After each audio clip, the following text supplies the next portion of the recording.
Hi everyone, welcome to another session of Discovering Cult Careers. Today we are joined by Demi Riley, who was going to talk about her role in funeral care. Demi? Yes, hello, I'm Demi. Do excuse me, I have a bit of a cough and a cold at the moment, so if I have to clear my throat, that's why.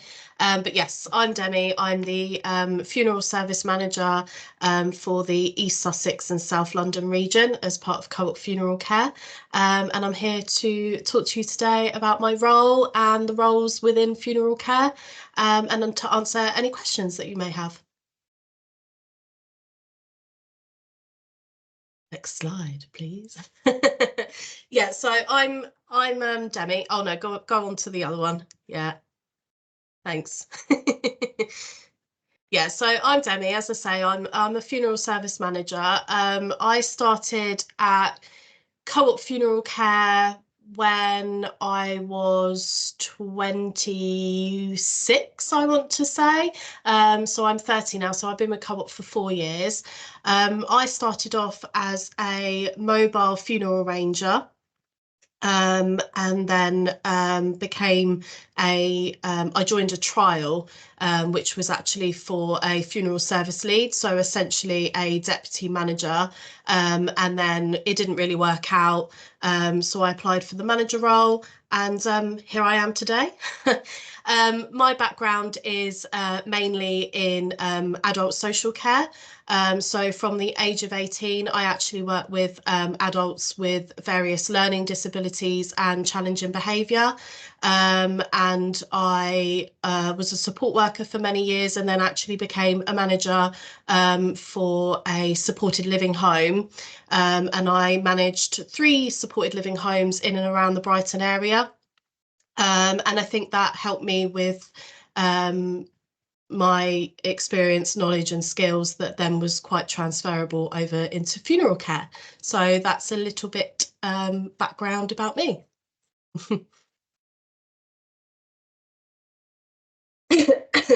Excuse me. So yes, this is about my team. So I have 7 funeral homes in the Brighton area and one care centre.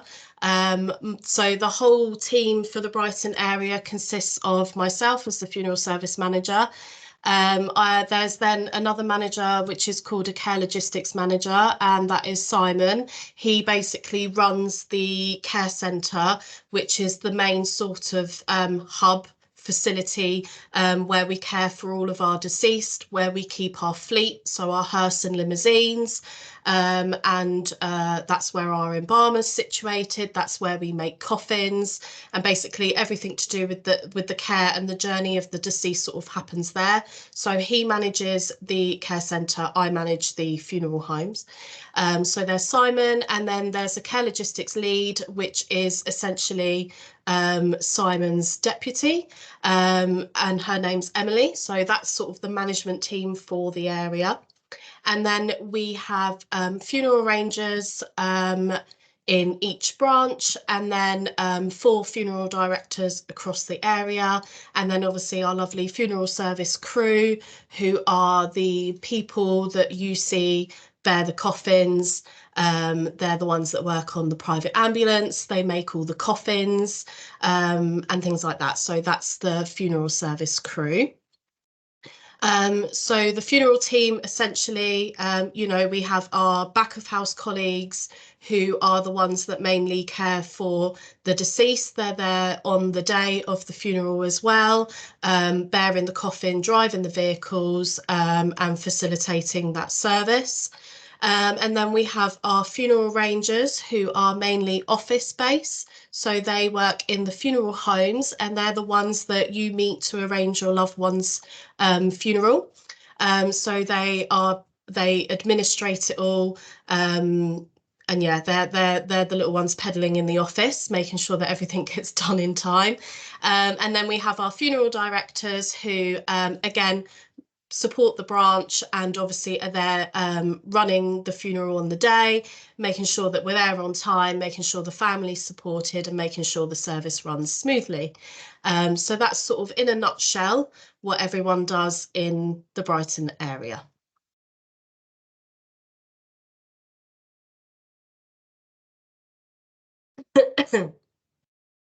Okay, so the main behaviours that you need to work in funeral care is really just sort of showing that you care. So, I working in adult social care since I was young, I think built up, um, the empathy in me, and I learned a lot of transferable skills that could then come over into funeral care.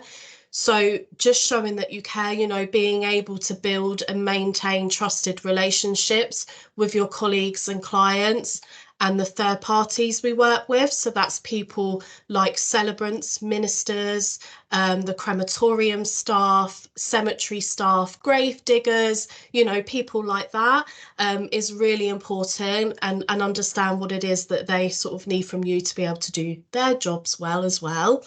And then obviously empathy is an important trait to have when working in the industry, because you're dealing with things that people don't tend to talk about much. Our role as the funeral care is very much behind closed doors, which is nice to be able to come and speak about it with you guys today.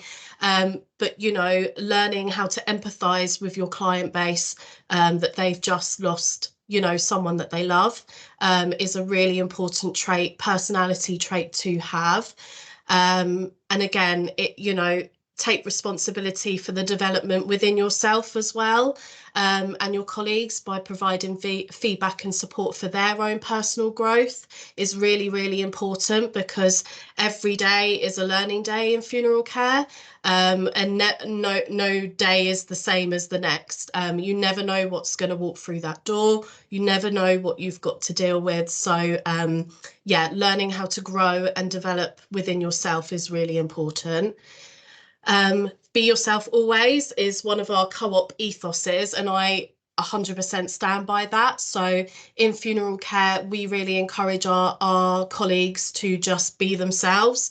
Um, you know, be a good communicator, learn about appropriateness, so what's appropriate within the workplace, what's not. Focus on personal growth within yourself and working in an inclusive environment, through your thoughts and your actions. Take an interest in the views and the backgrounds of colleagues, clients, and the community you work in is really important. If you're someone that can relate to a client because you two enjoy riding horses like their daughter did, be yourself, discuss that. That will then help you forge that relationship with that client. If your community is based around the LGBTQ plus community, celebrate that, celebrate Pride Month within your funeral home, decorate it, welcome the community in, have your doors open, be yourself, is something we really encourage. One of the other behaviours is do what matters most. So being passionate about not only your own, but also co-op and your colleagues' visions and beliefs. Be future focused and succeed for successful transformation, and take accountability for the overall success of your team and co-op. So at the moment, the co-op are really striving for each funeral branch to really tap into their local community and become hyper local. Although we are a big co-op business, I suppose, we encourage each branch to tap into their community and celebrate their community, and decorate their funeral home how their community would like. So for example, I have a branch in Seven Dials in Hove. We call it Vegan Street, the street that branch is there. So we've done a window display where we showcase our natural coffins, because that really promotes to that local community. They would prefer a more eco-natural funeral as opposed to a more traditional one. So it's just really taking that on board and tapping into that community. And then our fourth behaviour would be to succeed together. So just being able to work part of a team plays a pivotal role in funeral care, because we're all part of that deceased final journey. Being able to work and create an environment of trust, mutual respect for one another and support. Obviously, we deal with a lot of sad things that happen every day, and being able to work as a team and lean on your colleagues for that support, because not only are you supporting the mental health and well-being of your clients, you've also got to support your own, and using your colleagues to lean on in times where it does get a little bit tough is really important. And we empower new ways of working. So speaking up and being able to promote a culture of honesty, acceptance and improvement is another behaviour that would support you in funeral care. I think I'm just going to take a sip of water. I feel like I'm rabbiting on. If you need me to slow down, just shout. Okay, so some transferable skills. Be yourself always. Transferable skills that you can take over for being a funeral arranger, a funeral service crew member, or a funeral director is organisation. Trust me, that is key. To be able to meet deadlines. Once a funeral date is booked, there is no budging of that. We have to be able to get everything done in that time scale. When I do meet new colleagues or when I'm recruiting, I do, because funeral care is not talked about, it's a taboo subject.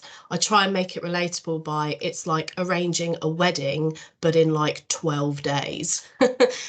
So being organised is really, really important. Working as a team, like I say, we are all part of that deceased journey from the day we collect them to the day we say goodbye. Working as a team is really important.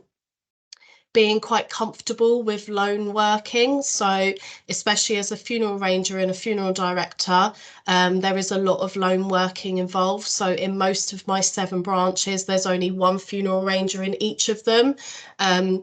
And they spend 8 hours a day pretty much by themselves, dealing with their clients as they come in. So being able to lone work and be quite comfortable in your own environment and with your own self is a transferable skill, definitely. And it's not for everyone either. Most people like being around people all day. I quite enjoy being on my own. Previous customer facing experience. So if you've had to deal with customers before, maybe working in a supermarket or I don't know, customer service on the phone or something like that, is really transferable, because essentially you are dealing with customers every day. That's what they are. So, being able to facilitate maybe challenging conversations if they're not quite happy with something that you're doing. So having that sort of experience with dealing with customers and their sort of high expectations sometimes would be a good transferable skill. Telephone mannerisms. You will spend most of your day answering the phone as a funeral arranger, particularly. So having good telephone mannerism, hello, being polite and all of that would be a transferable skill. IT knowledge. So we use the computer for everything. So we have quite a lot of in-house systems that we wouldn't expect anyone to know. We offer full training on that, but just having basic IT knowledge on like Microsoft Office, being able to write and read emails and things like that would be a good transferable skills.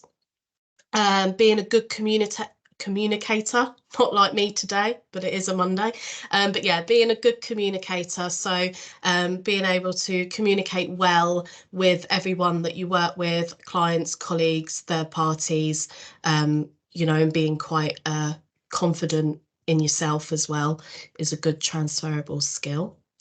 And again, like I say, confidence in handling sensitive information. So obviously every day we're handling sensitive information. So I think being in a good mental state and well-being yourself is a good transferable skill to take, because then you'll be able to sort of deal with the bad side of funeral care, the things that we have to deal with every day, and dealing with complaints, because we do get them, even though we really, really try not to. And then for like managing and maybe being a funeral director, I would say managing a small team yourself, knowing what it's like to manage people is a really good transferable skills. And like I say, for managerial roles within funeral care, the above is necessary, including good knowledge around sort of managing finances, because that's down to me, to manage finances, and obviously promoting and supporting people's development, taking accountability, and knowing how to lead a team. There's some skills for that. I could cover most of that. I did a quick diagram on the career path in funeral care. So, I mean, there are so many things in funeral care and in co-op as well. I can't even really cover most of it in this session today. But, you can go from being a funeral ranger or funeral service crew. You can then promote up to a funeral director, a funeral service manager, and a care centre manager and lead. So those paths can sort of take you there. And then from a manager, you can then go to a regional manager, where you could manage your own region. There's a career path of becoming an embalmer. So in co-op, we offer apprenticeships for all of our colleagues. So we offer an apprenticeship in funeral arranging, an apprenticeship for a funeral director, for managers, but we also sometimes offer an apprenticeship in embalming, where co-op basically funds you to train to be an embalmer. So they pay for all the exams that are included, all the lessons that are included. You can learn on the job as well. So you would partner up with one of co-op's embalmers, and be able to work on, practice sort of on the job as well. So if anyone is interested in that, that is something co-op offer. You could go into operational support. So we have like a specialist team that support funeral care operationally, answer any questions. If something's not quite working, they're the ones that usually fix it. Marketing, obviously we have quite a big marketing department in funeral care. That's where you see all our adverts and things like that. Finance, and also, health and safety is a big part of funeral care as well. And we have our own special, health and safety department for co-op, for food and for funeral care. So they're just sort of different career paths you can take, but still be within funeral care, but maybe not dealing with it frontline as such. Yeah.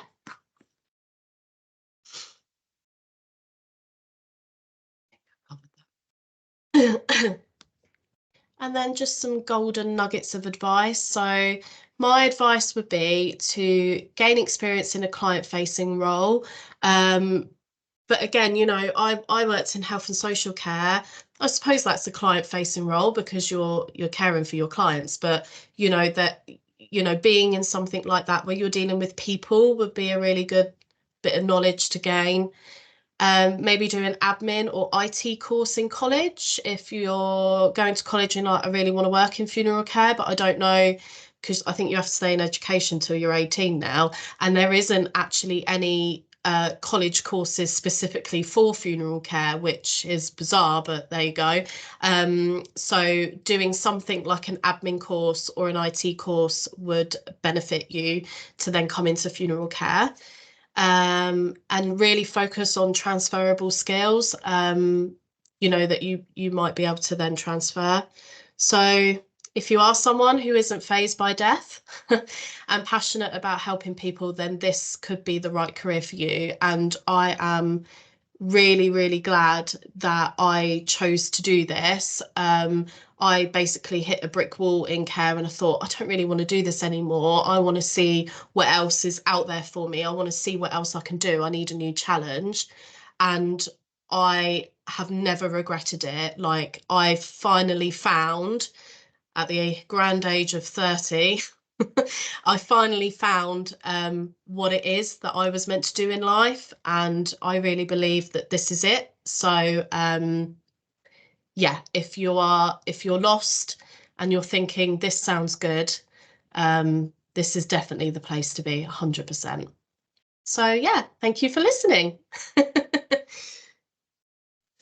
That's great. Thanks, Demi. It's really interesting to learn about funeral care. I feel like what you said about it being a taboo subject is really Yeah. it is. I mean, I've told you before that in my head I just imagined it as like the Addams Family house, which is obviously completely wrong.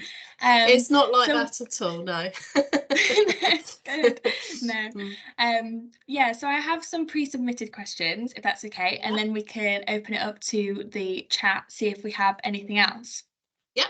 So, first of all, what is the biggest challenge you face in your role? I feel like this is quite an obvious one. I mean, you deal with some sensitive subjects. Yeah.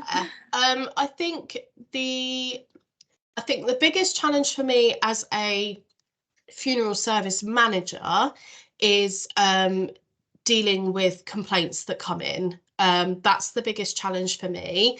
Um, I have a very good team, but we sometimes just don't always get it right, and that's okay because we're human at the end of the day.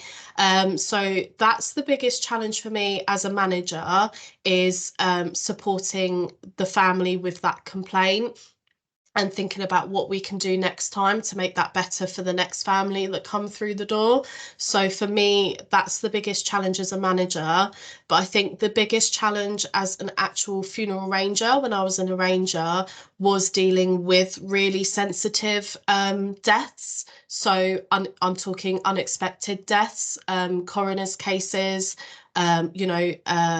murders, things like that. So that was probably the biggest challenge. But like I say, I lent on my funeral director and I lent on my manager at the time to support me through that process. And, I think if you don't do it, you never will. So I just kind of went for it, and it does toughen you up a little bit, ready for the next family that come through that door.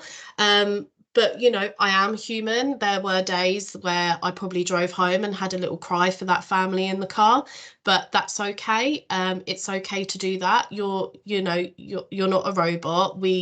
That's the empathy inside of you that you should have. So, yeah, I would say that would be the biggest challenge. Yeah. No, definitely, I can imagine. Yeah. Um, Another question is, what are your top three priorities in your role?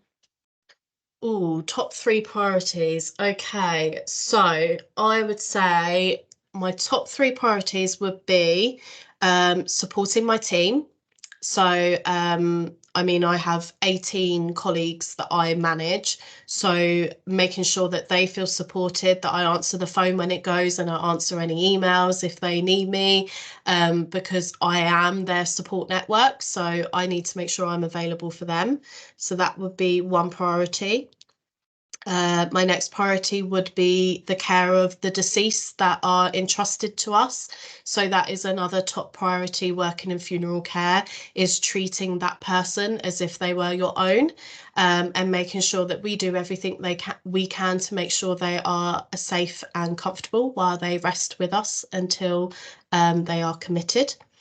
And then the third priority would be our families. So making sure that we are there for them during the process of arranging their funeral, making sure that we are referring them to bereavement support if we feel like it's needed, making sure we support them by referring them maybe to our insurance team if they're struggling with probate, things like that. I think they would be our top three priorities. Yeah. Lovely. There's You thousands of more, but yeah, we'll go with no, those. I can imagine. So we do have a question in the chat. This is from Jenny.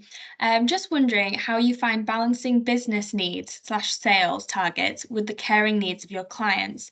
Is it ever a challenge, be it on your time or what you can offer? Good question. Yeah. So, obviously, we have, I wouldn't say they were targets, but they are guides. So yeah, we have like budgets. So an example would be our at-need budget, which is funerals as they come through when that person's died. So we would have a budget for that. To meet those budgets, say if we haven't, for example, we then look at the funeral home as a whole. You know, what are we doing? You know, our one saying is know us before you need us. So what are we doing to make us known in that community, that clients know where to come if they do need a funeral? You know, what are we doing to support that? So that mainly falls in my sort of remit as the manager. And then I lean on the funeral director and the funeral arranger for that sort of like, you know, guidance. What is it that we could be doing better? You know, in terms of sales, we don't push. All we make sure we do is offer everything, and I mean everything that the co-op have to offer when we meet with the family to do the funeral arrangements. We have lots of tools that we can use, like brochures and things like that, that we can show to the family. We usually send them home with some literature as well, because sometimes in the arrangement we find they're not actually really listening. They're just sort of sitting there like, I can't believe I'm doing this right now. So we send them home with lots of things as well, so they don't feel too pressured.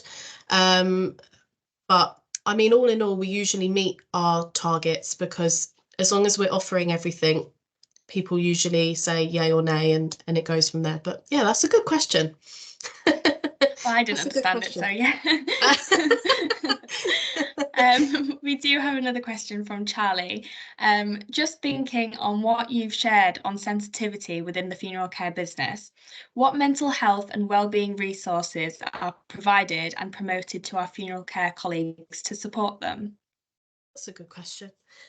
So we have something called LifeWorks, which is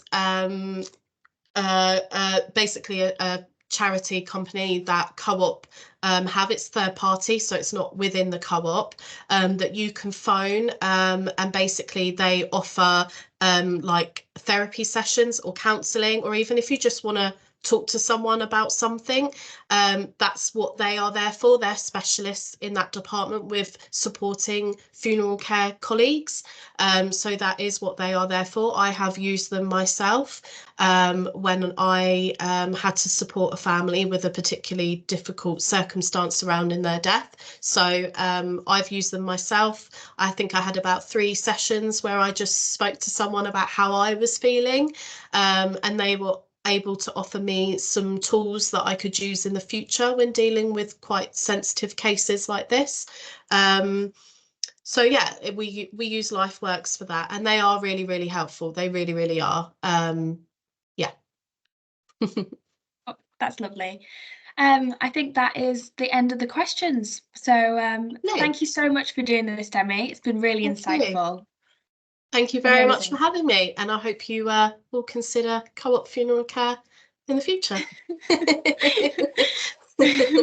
Yeah, as I Thank say, you. we're not doom and gloom. Our branches are actually really bright and airy. They're not dark and they're not scary. And although I am dressed in black today, we don't look like the Addams family. Everyone is very different. So yeah, we're not the Grim Reapers. We are we're actually quite bubbly in funeral care. So yeah. But yeah, Amazing. thank you very much for having us. Thank you. Thank you. Everyone make sure to catch the other Discovering Co-op career sessions. We've only got 4 left. And yeah, thanks again to Demi. See you all later. Thank you. Thanks. Bye bye.